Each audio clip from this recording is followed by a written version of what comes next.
हम लोग क्या पढ़ रहे हैं, उत्तक पढ़ रहे हैं। पिछले लेक्चर में जो है हमने सरल उत्तक को क्या कर लिया, हमने जो है उत्तक के प्रकार में अस्थायी उत्तक के बारे में देख रहे थे, और अस्थायी उत्तक में हमने क्या कंप्लीट कर लिया था, सरल उत्तक को कंप्लीट कर लिया था। और आज हमें क्या देखना था, जटिल उत्तक के बारे में अध्ययन करना था। सबसे पहले हम समझेंगे कि जटिल उत्तक किसे कहते हैं, जो कॉम्प्लेक्स टिश्यू है वह क्या होता है। ये जो जटिल उत्तक होता है बेटा, ये कोशिकाओं का एक ऐसा समूह होता है जिसमें दो या दो से अधिक कोशिकाएं क्या करती हैं, एक साथ उपस्थित होती हैं। क्या होती हैं, एक साथ उपस्थित होती हैं, जिससे जटिल उत्तक का क्या होता है, निर्माण होता है। या आप कह सकते हो कि जब दो या दो से अधिक कोशिकाएं आपस में क्या होती हैं, एक समूह का निर्माण करती हैं, यानी जब दो या दो से अधिक कोशिकाएं आपस में मिलकर किसी एक नए समूह का क्या करती हैं, निर्माण करती हैं, तो उसे हम क्या कहते हैं, जटिल उत्तक कहते हैं। क्या कहते हैं, जटिल उत्तक कहते हैं। इनका मुख्य जटिल उत्तक का मुख्य कार्य क्या है, पौधों में जटिल उत्तक का मुख्य कार्य क्या है। अभी हम पादप उत्तक के बारे में पढ़ रहे हैं ना, तो पादप उत्तक में जो जटिल उत्तक है, इनका मुख्य कार्य क्या है बेटा, ये जल और खनिज लवण तथा अन्य खाद्य पदार्थों को पौधों के शरीर में पहुंचाने का कार्य करता है। जैसे मान लो पौधों के शरीर में क्या क्या प्रवेश करता है, जल व खनिज लवण, दूसरा क्या, भोजन, इसी का ना परिवहन होता है पौधों में। तो इनको पहुंचाने का काम, इनका परिवहन कराने का काम कौन करता है, जटिल उत्तक करता है। तो ये बात समझ में आई कि जटिल उत्तक किसे कहते हैं। इसकी परिभाषा मैंने बता दिया कि जब दो या दो से अधिक कोशिकाएं क्या करती हैं, आपस में मिलकर एक नए समूह का निर्माण करती हैं, तो उस समूह को हम क्या कहते हैं, जटिल उत्तक कहते हैं। और पादप उत्तक में जो जटिल उत्तक होता है वह पौधों के जो शारीरिक भाग होता है उसमें जल व खनिज लवण तथा खाद्य पदार्थों को क्या करता है, परिवहन करने का कार्य करता है। अब ये जो है, ये जो कॉम्प्लेक्स टिश्यू है, ये निम्न दो प्रकार के होते हैं। कितने प्रकार के होते हैं, निम्न दो प्रकार के होते हैं। एक को कहा जाता है जाइलम और दूसरे को कहा जाता है फ्लोएम। यहाँ समझ लेना, मैंने बताया कि जो पादप उत्तक है बेटा, पादप उत्तक का मुख्य जो जटिल उत्तक है, इसका मुख्य दो ही कार्य है। पहला कार्य आपको बताया गया कि जल और खनिज लवण। तो जल और खनिज लवण को कौन उत्तक लेकर पौधों के पत्तियों तक पहुंचाने का काम करता है, और दूसरा है भोजन, जो पौधे अपना भोजन स्वयं बनाते हैं। यानी पौधे भोजन बनाते हैं तो ऐसा नहीं है कि उसमें आम या सेब का फल निकला वो अपना ही फल खाते हैं, ऐसा नहीं है। वह भोजन क्या करते हैं, सूर्य के प्रकाश से बनाते हैं, और उस भोजन का उनके पूरे शरीर में क्या होता है, क्या होता है, परिवहन होता है। क्या होता है, परिवहन होता है। तो ये दो प्रकार के उत्तक इसको, इस प्रक्रिया को पूरा करने में सहयोग होते हैं। तो वही ये जो दो आप लोगों को दिखाया गया है कि ये जटिल उत्तक दो प्रकार के होते हैं। एक होता है जाइलम और दूसरा क्या होता है, फ्लोएम। देखना, ज से जाइलम और ज से जल, याद रख लेना, ज से जाइलम और ज से जल। यानी जल और खनिज लवण को लेके जाने वाला कौन सा उत्तक होता है, जाइलम उत्तक। समझ में आया। और एफ से फूड और एफ से क्या हो गया, फ्लोएम। पी से यहां दिया है लेकिन आप एफ से ही मान लो, एफ से ऐसे सिंपल सा याद करने के लिए, एफ से फ्लोएम और एफ से फूड। यानी जो पौधे हैं उनमें भोजन पहुंचाने का कौन सा उत्तक कार्य करता है, तो फ्लोएम करता है। समझ में आया।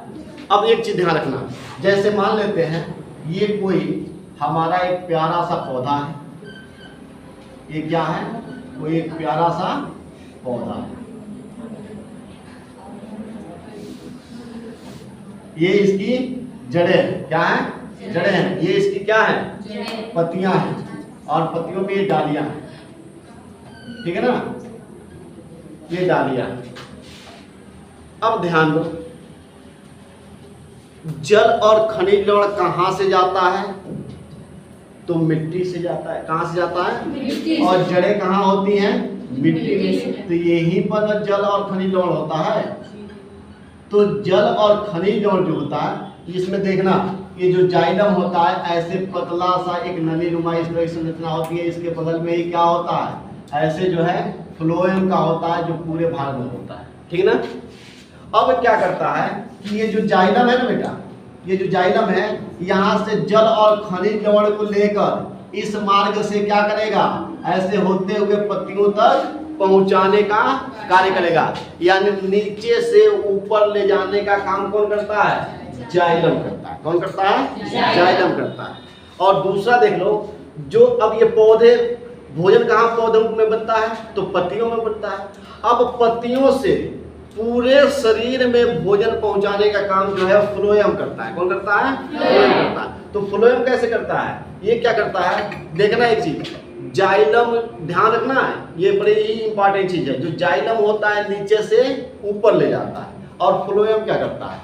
फ्लोएम जो है ऊपर से नीचे यानी पौधे के प्रत्येक भाग चारों तरफ घूमकर भोजन पहुंचाने का कार्य करता है। तो अगर एक नंबर का क्वेश्चन आ जाए कहीं कि वो कौन सा भाग है जो इसमें परिवहन चारों तरफ कराता है, तो कौन चारों तरफ कराता है?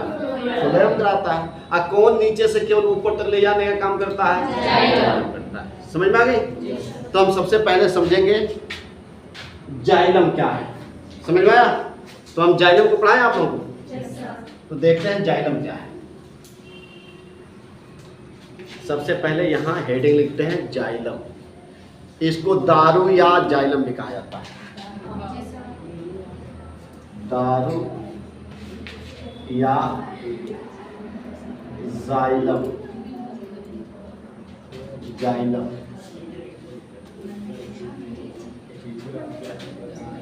दारू या जाइलम किसे कहा जाता है बेटा? देख ले, हमें यही पढ़ना, जाइलम पढ़ना। सबसे पहले जाइलम पढ़ाने से पहले एक चीज और बता दे बेटा। मैंने क्या बताया? एक चीज कहीं नोट करना हो तो कर लेना आप लोग। मैंने क्या बताया कि जाइलम क्या करता है? जल और खनिज को ले जाने का काम करता है। संवहन किसका कराता है? जल और खनिज का। फ्लोएम किसका कराता है? भोजन कराता है। एक चीज कहीं अगर आप नोट करना चाहें तो नोट में लिख लेना इसके नीचे,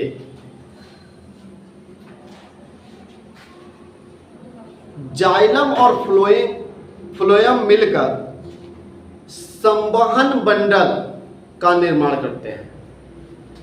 किसका निर्माण करते हैं? संवहन बंडल का निर्माण करते हैं। इसलिए इन्हें संवाहक उत्तक भी कहते हैं। संवाहक उत्तक क्यों कहा जाता है? ये दोनों मिलकर क्या करते हैं? ध्यान देना, ये और ये दोनों मिलकर किसका निर्माण करते हैं बेटा? किसका निर्माण करते हैं? तो आपको बताया गया ये दोनों मिलकर जो है संवहन बंडल का निर्माण करते हैं। संवहन बंडल का निर्माण करते हैं।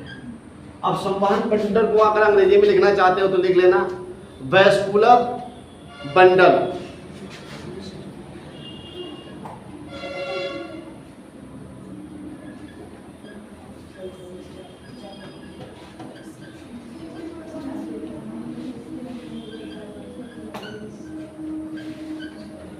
क्या समझ में आया? क्या बताया गया कि ये जाइलम और फ्लोएम जो है, जब ये दोनों क्या करते हैं? ये दोनों मिलकर किसका निर्माण किए? संवहन बंडल का निर्माण किए। इसलिए इन्हें हम क्या कहते हैं? इसलिए इन्हें संवाहक उत्तक कहते हैं। इसलिए इनको क्या कहते हैं? संवाहक उत्तक।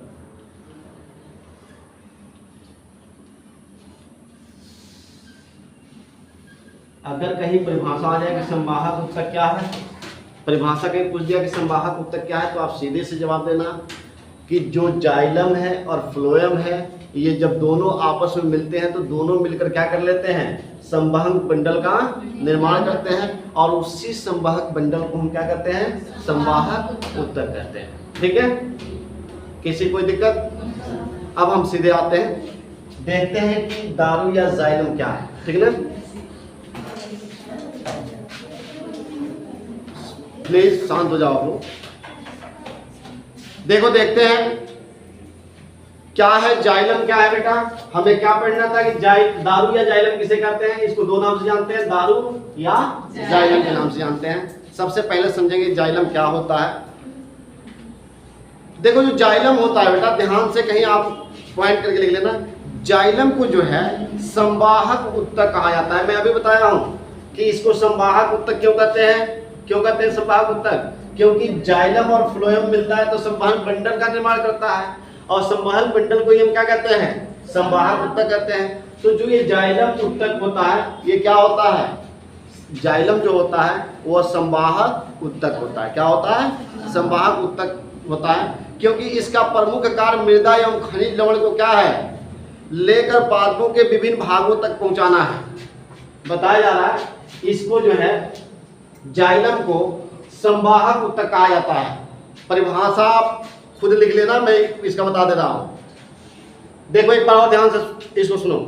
बताया जा रहा है कि जो जाइलम है, जाइलम क्या है? एक संवाहक उत्तक होता है। संवाहक उत्तक इसलिए होता है क्योंकि ये जल और खनिज लवण को लेकर पौधों के पत्तियों तक पहुंचाने का क्या करते हैं? कार्य करते हैं। यानी उसके प्रमुख भाग तक पहुंचाने का क्या करते हैं? कार्य करते हैं। यह उत्तक पौधों का मूल तना एवं पत्तियों में पाया जाता है। जो यह उत्तक है ये पौधों में कहाँ पाया जाता है? तो उसके तना में पाया जाता है, उसके जड़ में पाया जाता है, ठीक ना। इसे चालन उत्तक भी कहा जाता है। इसे क्या कहता है? चालन उत्तक भी कहा जाता है। एक बार मेरे साथ परिभाषा देखो। परिभाषा कुछ नहीं, जो हमारे उसका जो है परिभाषा न तो हम किताबी रूप से रखते हैं ना कुछ, जो यहाँ पे बताया जा रहा है वही हमारा क्या हो जाता है? परिभाषा हो जाता है। तो परिभाषा आप खुद बनाना सीखें। क्या आपने देखा भाई, सीधी सी बात है कि जाइलम है तो ये संवाहक उत्तक है। क्या है? संवाहक उत्तक है। और संवाहक उत्तक इसलिए है क्योंकि ये संवहन कराने का कार्य करता है, ये परिवहन कराने का काम करता है। इसका एक ही काम है जी कि ये मिट्टी से मृदा से क्या करता है? जल और खनिज लवण को लेता है, और इसके ये जो पेड़ के प्रमुख भाग हैं जहाँ पे भोजन बनता है या प्रमुख भाग तक इसको पहुँचाने का कौन कार्य करता है? जाइलम। जल और खनिज को, जो खनिज लवण को पौधों के प्रमुख भाग तक पहुँचाने का काम कौन करता है? जाइलम करता है। जितना पौधों को जल की आवश्यकता होती है उसे स्टोर कर लेते हैं, बाकी को क्या करते हैं? वाष्प बनाकर उड़ा देते हैं।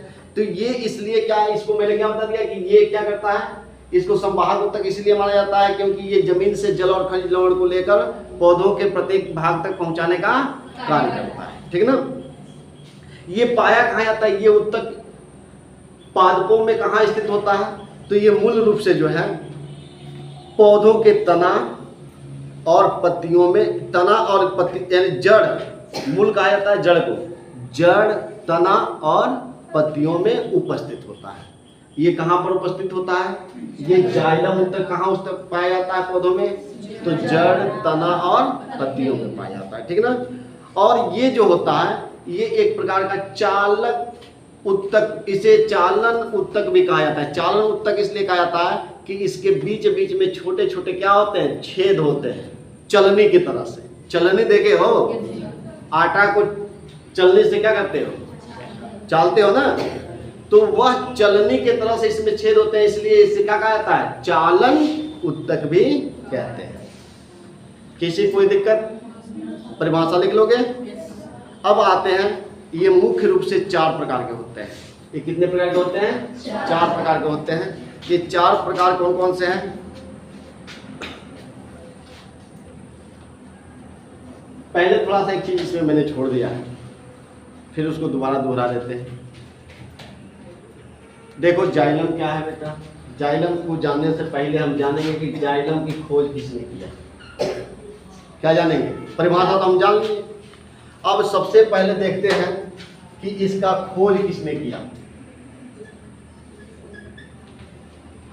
अरे निश्चित रूप से किसने खोजा होगा ना कि भाई पौधों में जो है जल और खनिज लवण को ले जाने का काम एक प्रकार का क्या है? उत्तक है, जिसका नाम क्या है? जाइलम है। तो ये किसने खोजा होगा? तो जिसने खोज किया उस वैज्ञानिक का नाम क्या था? मार्सेलो मालपिगी, क्या नाम था? इसको किसने खोज किया था?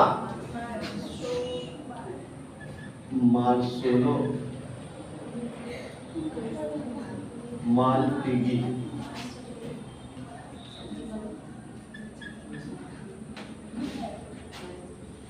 क्या बताया गया? मार्सेलो मालपिगी। और इन्होंने इसका खोज कब किया था? तो 1675 ईस्वी में किया था। कब किया था? 1675 ईस्वी में। ध्यान रखना मेन पॉइंट। जाइलम की खोज किसने किया था? मार्सेलो मालपिगी ने किया था। और कब इसको खोजा था? 1667 में खोजा था, 75 में। लेकिन इन्होंने तो खोज किया था मार्सेलो मालपिगी, ये मालपिगी लिखना, मालपिगी ने इनकी क्या कर दिया था? खोज किया था। लेकिन इसका नाम जो है, किसने जो है इसका नाम जो है जाइलम रखा? तो सर्वप्रथम इसका नाम जो है नगेली के द्वारा जाइलम शब्द का प्रयोग किया गया। यानी नगेली, एक वैज्ञानिक तरीके का नाम क्या था? नगेली। नगेली महोदय ने इसका नाम क्या दिया? जाइलम। याद रहेगा? समझ में आया? अगर कुछ ना समझ में आए तो एक बार फिर ध्यान से देख लेते हैं। सीधे सी बात है, जाइलम क्या है? तो जाइलम को सबसे पहले देखेंगे कि जाइलम की खोज जो है सर्वप्रथम जो है मार्सेलो मालपिगी ने 1675 ईस्वी में किया। लेकिन इसका जो है सर्वप्रथम नाम नगेली महोदय ने, किसने? नगेली महोदय ने इसको क्या नाम दिया था? जाइलम नाम दिया। ठीक है ना? और जाइलम क्या बताया गया कि जाइलम एक संवाहक उत्तक है। संवाहक उत्तक इसलिए कहा जाता है क्योंकि ये जमीन से क्या करता है? जल और खनिज लवण को लेकर और पौधों के मुख्य भागों तक पहुंचाने का कार्य करता है। और इसमें ये भी आप लोगों को बता दिया गया है कि ये जो है मुख्य रूप से पौधों के जड़ें, तना और पत्तियों में यह उत्तक पाए जाते हैं। और ये मुख्य रूप से कितने प्रकार के, इसको चालन उत्तक के नाम से भी जाना जाता है। चालन उत्तक इसलिए कहा जाता है क्योंकि इसके बीच बीच में क्या होते हैं? छोटे छोटे छेद होते हैं जिसके माध्यम से पानी क्या होता है? ऊपर जाता है। ठीक है ना? अब ये मुख्य रूप से कितने प्रकार के होते हैं? 4 प्रकार के होते हैं। तो ये देखते हैं कि कितने प्रकार के हुए जाइलम। ये मुख्य रूप से कितने प्रकार के होते हैं? 4। अब ये 4 प्रकार कौन कौन से हैं?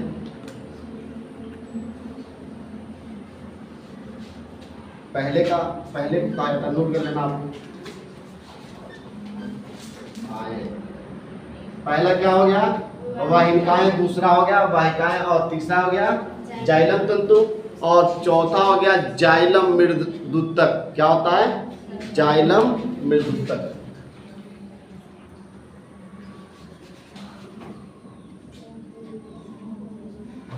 जाइलम मृदुत्तक। इसका अंग्रेजी लिखना चाहते हो तो लिख लो ना। तो बताया गया आप लोगों को कि ये जाइलम कितने प्रकार के हैं? 4 प्रकार के हैं। वाहिकाएं और जाइलम तंतु। तंतु का मतलब होता है धागा, कहीं ध्यान रखना। और जाइलम मृदुत्तक यानी जाइलम पैरेन्काइमा। ठीक है ना? तो ये आपको अंग्रेजी में नाम लिखा गया। सबसे पहले हम किसको देखते हैं? वाहिकाएं क्या है? तो देखो वाहिकाएं क्या है। जो वाहिकाएं होती हैं बेटा, उनकी कुछ संरचना इस प्रकार की होती है। ठीक है ना? कुछ संरचना क्या होती है? इस प्रकार की होती है। यानी इनकी जो कोशिका होती है वह कोशिकाएं क्या होती हैं? मृत होती है। क्या होती है? मृत। और जिसकी कोशिका मृत होगी उसमें कोशिका द्रव्य नहीं होगा। ठीक है ना? ये आप जानते हैं। तो इनकी कोशिकाएं क्या होती है? मृत होती हैं, लंबी होती हैं, नलिकाकार होती हैं तथा दोनों सिराएं क्या होते हैं? नुकीले होते हैं। दोनों सिराएं क्या होते हैं? नुकीले होते हैं। इनकी कोशिका भित्ति क्या होती है? मोटी होती है। कोशिका भित्ति क्या होती है? मोटी होती है। अब इसका कार्य क्या है? यानी देखा आपने कि भाई इनकी कोशिकाएं मृत होती हैं, लंबे होती हैं, नलिकाकार होती हैं। इसके बाद बताया गया कि दोनों सिराएं इसकी क्या होती हैं? नुकीली होती हैं। इनका कोशिका भित्ति क्या होता है? मोटा होता है। ये बताया गया आप लोगों को। अब इनका कार्य क्या है? तो इनका मेन काम क्या है कि ये पौधों को यांत्रिक सहारा प्रदान करते हैं। क्या करते हैं? यांत्रिक सहारा। अब तो आप जानते हो कि यांत्रिक सहारा जो भी आए सब में यांत्रिक सहारा लिख दो। यांत्रिक सहारा का मतलब उसकी मजबूती बनाए रखते हैं, उसको खड़ा रखते हैं, उसको टूटने से क्या करते हैं? बचाते हैं। और दूसरा क्या होता है कि ये जल को तने के माध्यम से पत्तियों तक पहुंचाने का कार्य करते हैं। समझ में आया? तो ये पहला हो गया। अब इसके बाद से दूसरा क्या है? दूसरा है वाहिकाएं। देखो दूसरा हमें क्या पढ़ना है? दूसरा देखना था वाहिकाएं। वाहिकाएं क्या है बेटा? वेसल्स क्या है? तो इसमें भी आप सीधी सी बात देखो, जैसे पहले में देखे कि उनकी भी कोशिकाएं क्या थी? मृत थी। ठीक उसी प्रकार से जो वाहिकाएं होती हैं इनकी भी कोशिका क्या होती है? मृत होती है, लंबी होती है, बेलनाकार होती है और तथा ये नली के समान होती है। नली समझते हो? जैसे नलिकाएं होती हैं। क्या होती है? नलिकाओं के समान होती है। और इनकी कोशिका क्या होती है? मोटी होती है। कोशिका क्या होती है? मोटी होती है। जैसे ये देख रहे हो संरचना, ये देखो, ये संरचना आप देख रहे हो कि नहीं देख रहे हो? तो इस संरचना में आपको दिखाया गया है, ये देख रहे हो ना, ये इसकी ये क्या होती है? मोटी होती है कि नहीं? इसी कोशिका की ये जो इसकी भित्ति होती है, भित्ति क्या होती है? मोटी होती है। और ये जो छोटे छोटे इस तरह से दिखाई देते हैं वो क्या होते हैं? गर्त होते हैं। अब ये देखो, ये कई प्रकार के हो सकते हैं। जैसे वाहिकाएं जो हैं ये कई प्रकार की होती हैं। क्या होती हैं? कई प्रकार की होती हैं। जैसे ये बल्ले आकार भी हो सकती हैं, यानी बल्ले के आकार की भी हो सकती है। देख रहे हो ना, ये बल्ले आकार, ये देख रहे हो? तो ये बल्ले आकार भी हो सकती हैं। इसके बाद से बताया गया ये सीढ़ीनुमा भी हो सकती हैं। ऐसा लगता है कि जैसे सीढ़ीनुमा संरचना होती है, तो सीढ़ीनुमा भी हो सकती है। और इसके बाद से गाढ़ा भी हो सकती हैं, यानी जिससे गड्ढा टाइप, ये देख रहे हो छोटा छोटा गड्ढे टाइप का, जिससे क्या करता है? गढ़ती कहा जाता है। यानी गढ़ती टाइप के भी क्या हो सकते हैं? हो सकते हैं। इनका कार्य क्या है? तो इनका कार्य देख लो। यह जड़ से क्या करते हैं? ये जड़ से जल और खनिज लवण को लेकर कहां तक पहुंचाने का कार्य करते हैं? पत्तियों तक पहुंचाने का कार्य करते हैं। तो ये रहा तीसरा। अब जिसके बाद से चौथा हम देखेंगे जाइलम तंतु। क्या देखेंगे? जाइलम तंतु। तो जाइलम तंतु यानी जाइलम तंतु का मतलब क्या होता है? धागा। ठीक है ना? इस बात देखते हैं जाइलम तंतु क्या है। तीसरा देखो, तीसरा है जाइलम तंतु। तीसरा क्या है? जाइलम तंतु। जाइलम तंतु में क्या होता है बेटा? यानी जाइलम फिबर्स में क्या होता है कि इनकी कोशिकाएं जो होती हैं, इनकी भी कोशिकाएं क्या पाई जाती है? मृत पाई जाती है। क्या पाई जाती है? मृत पाई जाती हैं, लंबी होती हैं और स्थूलित वृत्ति होती है। स्थूलित का मतलब क्या? फूला हुआ। स्थूल का मतलब क्या होता है? फूला हुआ। उसकी भित्ति पाई जाती है, भित्ति वाली कोशिका होती है। यह खासकर जो काष्ठी होती है। काष्ठी मतलब कौन? काठ वाले पौधे, जिसमें से काठ निकलता है। काष्ठी का मतलब क्या है? काठ। इधर ध्यान दो, बताया जा रहा है कि इनकी कोशिकाएं क्या होती हैं? मृत होती हैं, लंबी होती हैं, स्थूल भित्ति वाली, यानी उभरी हुई कोशिकाओं वाली। ये क्या होती है? कोशिका वाली होती है। यह खासकर जो काठीय, यानी जो काठ वाले क्या होते हैं, जिससे काठ, जिन पौधों में से क्या बनता है? काठ। तो उनमें या द्विबीज पत्री पौधों में, यानी जो द्विबीज वाले हैं जिसमें दो बीज होते हैं, तो ऐसे पौधों में ये क्या होते हैं? पाए जाते हैं। ठीक ना? दिखाया गया यहाँ पे फिगर। ये काठ का है, देखो काठ का, ये काठ है। और ये क्या है? द्विबीज पत्री वाले क्या है? पौधे हैं। इनका कार्य क्या है बेटा? तो इनका एक ही कार्य होता है कि ये पौधों को यांत्रिक सहारा देता है। क्या करता है? यांत्रिक सहारा। यानी मैं आपको बताऊं कि यांत्रिक सहारा लगभग लगभग क्या होगा? सब में होता है। तो यांत्रिक सहारा प्रदान करते हैं, जिससे पौधे क्या होते हैं? सीधे खड़े रहते हैं, टूटते नहीं है। ठीक है ना? अब इसके बाद से चौथा जो आ गया, इसका लास्ट जो था, इसका लास्ट पॉइंट क्या था? चौथा जाइलम मृदुतक, यानी जाइलम पारेन्काइमा क्या है? कह रहा है कि ये कोशिका जो होती है प्राय जीवित होती हैं। इनकी जो कोशिकाएं होती हैं, ध्यान रखना, किनका? जाइलम मृदुतक का। इनकी कोशिकाएं क्या होती हैं? जीवित होती हैं। तो जो जैसे यहाँ देख रहे हो फिगर में, जो कोशिकाएं जीवित होती हैं तो उसमें जीव द्रव्य पाया जाता है। क्या पाया जाता है? जीव द्रव्य पाया जाता है। और जीव द्रव्य के साथ साथ उसमें केंद्रक भी क्या होता है, उपस्थित होता है। तो बताया गया कि इनकी कोशिकाएं प्रायः क्या होती हैं, जीवित होती हैं। और इनका कार्य क्या है बेटा, यह भोजन को प्रायः क्या करते हैं, संग्रहण करते हैं, इकट्ठा करते हैं। क्या करते हैं, इकट्ठा करते हैं। तथा ये क्या करते हैं, उसे किनारे को और पानी को जाने में मदद करते हैं। और जो पौधों के किनारा वाला भाग है, उन किनारे वाले भागों में पानी को पहुंचाने में क्या करते हैं, मदद करते हैं। क्या करते हैं, मदद करते हैं। तो ये हमारा क्या था, पहला हमने क्या पढ़ लिया था, यानी वाहिनिकाएं पढ़ लिया। ये पहला क्या था, इसमें जो है कि दो, यानी हमने जाइलम को पढ़ लिया। और दूसरा आप क्या पढ़ेंगे, जाइलम के 4 भाग थे, चारों भागों को पढ़ लिया। चारों भाग में कौन से थे, वाहिनिकाएं थी। यानी पहला था वाहिनिकाएं, दूसरा क्या था, वाहिकाएं, और तीसरा क्या था, जाइलम तंतु, और चौथा क्या था, जाइलम मृदुतक। इसको हमने पढ़ भी लिया, इनका कार्य भी देख लिया। अब लास्ट में कौन आता है, फ्लोएम। और फ्लोएम को हम क्या करते हैं, देखते हैं। तो फ्लोएम में आप लोगों ने देखा होगा कि फ्लोएम का कार्य क्या है बेटा, ये एक ऐसा उत्तक होता है जो फ्लोएम, जो पौधों के प्रत्येक भाग में भोजन को पहुंचाने का कार्य करता है। तो हम देखते हैं फ्लोएम क्या है, ठीक ना। अब हम जानते हैं कि फ्लोएम के बारे में पढ़ने जा रहे हैं। सबसे पहले हम जानेंगे फ्लोएम क्या है। फ्लोएम पौधों की जड़, तना तथा पत्तियों में पाए जाने वाला जटिल अस्थायी उत्तक है। बताया जा रहा है कि जो फ्लोएम होता है, ये जो पौधे होते हैं, पौधों के जड़, तना और पत्तियों में पाए जाने वाला क्या होता है, एक जटिल उत्तक होता है। एक जटिल क्या होता है, अस्थायी उत्तक होता है। कहाँ पाया जाता है ये, जड़, तना और पत्तियों में ये पाया जाता है। और ये क्या होता है, एक जटिल अस्थायी उत्तक होता है। इसका मुख्य रूप से काम क्या है, भोजन का संवहन कराना। ये करता क्या है, भोजन को पौधों के शरीर के प्रत्येक भाग में पहुंचाने का कार्य करता है। अब देखते हैं कि ये जो फ्लोएम होता है बेटा, ये फ्लोएम जो है निम्न 4 एलिमेंट से मिलकर बना होता है। निम्न कितने एलिमेंट से मिलकर बना होता है, 4। यानी मुख्य रूप से ये कितने प्रकार का होता है, 4 प्रकार का होता है।